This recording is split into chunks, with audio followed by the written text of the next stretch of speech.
बैठलो नजर आए जाए, मैडम बैठलो नजर आए जाए पूरा शहर बजरिया के।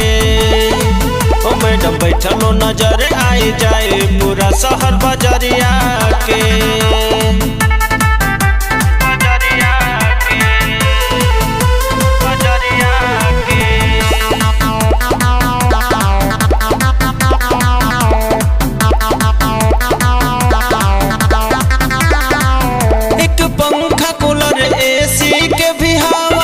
सब कुछ भूल जाइबू हो, रिक्शा में बैठ के देखा हम ताजिग पैबू हो।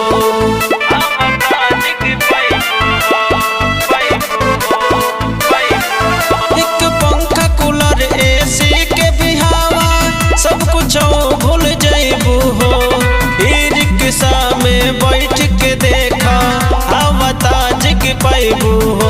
लगी घम न बतास चाहे हो के बरसात में चलते डहरिया पे कि मैडम बैठलो नजर आए जाए, ओ मैडम बैठलो नजर आए जाए पूरा शहर बजरिया के। ओ मैडम बैठलो नजर आए जाए पूरा शहर बजरिया के।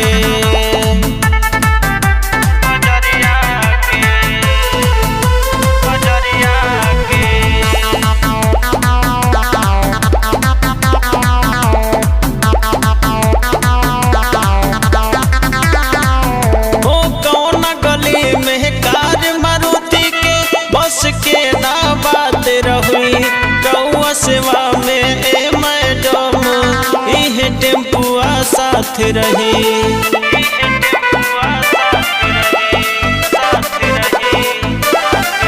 हो कौन गली में कार मारुति के बस के ना बात रही, रहुआ सेवा में ए मैडम इहे टेम्पुआ साथ रही। केहू चले तत्काल रिक्शा मिली हर हाल विपिन के नंबरिया पे